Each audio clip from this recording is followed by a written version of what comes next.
My name is Sandy Ross Patton. My name is Mario Zuccarello.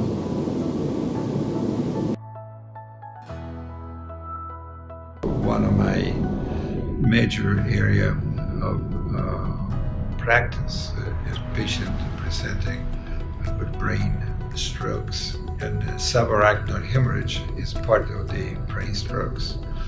Many patients with subarachnoid hemorrhage have ruptured aneurysm, and unfortunately, many patients can die from a ruptured aneurysm, but many patients fortunately survive.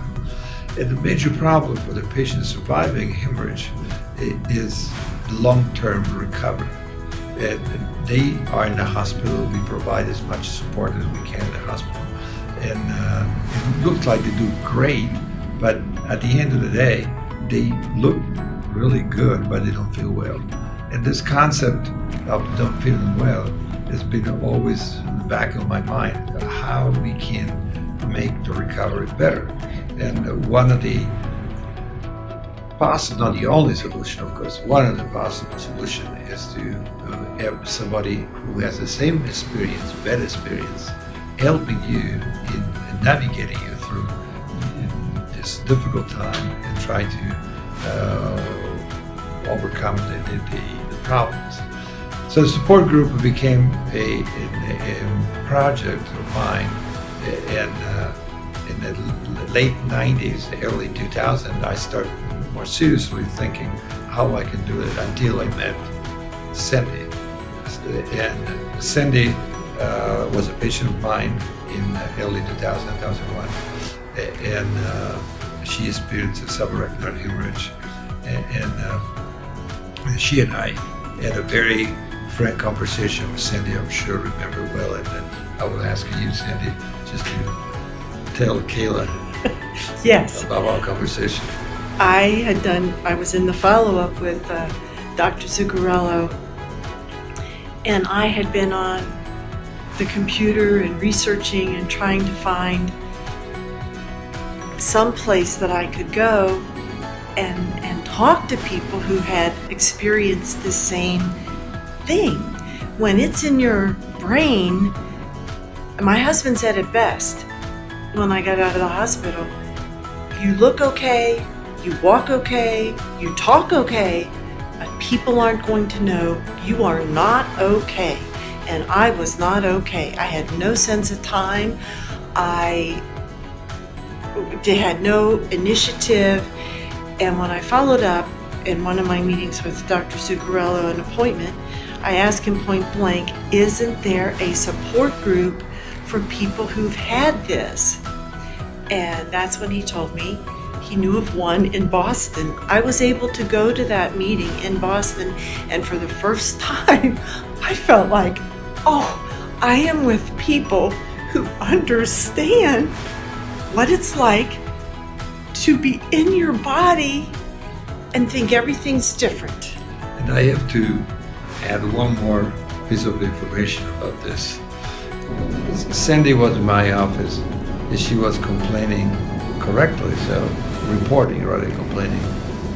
Memory issues, don't be fatigued, not be willing to go back to work. And if I remember correctly, you were working for Delta Yes. company. Yes. And so I said, and then she asked me about, any other places like where support groups. And I said, what about Sandy, if you start a support group and I will help you? And that's just the way it was.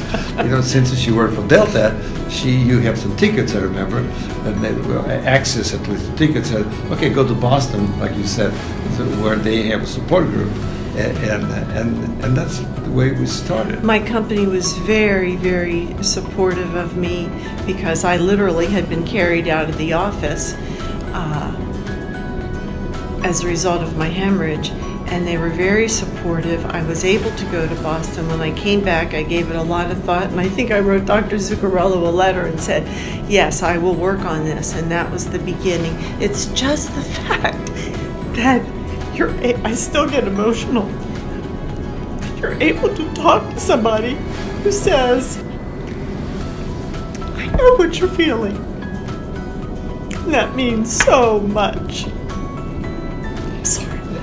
No, I mean, you are absolutely correct, and nothing is more powerful than to be reassured that Yes. today you don't feel well, but if you're patient, if you work hard, you're gonna be feeling much better. Yes. You may not be the same like you were before that, Yes.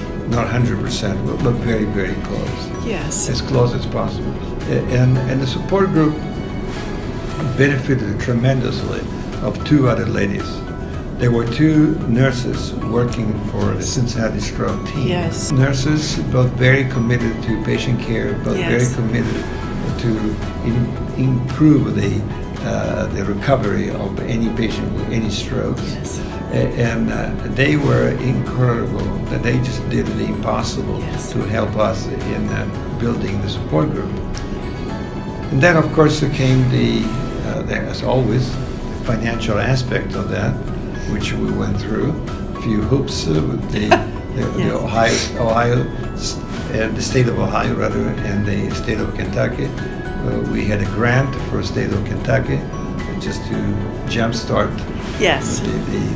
the support group, to create a database, to have the nonprofit status also, and so forth. So the things are, developed beautifully, and then came Roberta Holden in the picture, and Roberta was my secretary for many years, and she embraced the support group like nobody else has ever done before. The heart and soul of the support group, the member of the advisory board, all the members of the support group have been magnificent. Yes. And the bottom line is, we started, Sandy, in 2002. essentially. 2002. Yes. First meeting. And today is 2019. And one day we had a very small, if you remember, fundraising at a university facility. Yes. And I was told the youth support group probably will last 1 or 2 years. Well, the support group Here we are. has lasted 17 years and is healthy Yes. and definitely progressing. And this is not, and sorry to say this, is not because of you and me. Oh, no. This is because of the dedication of the caregivers, the patients, Yes. and anybody else around us. And Yes.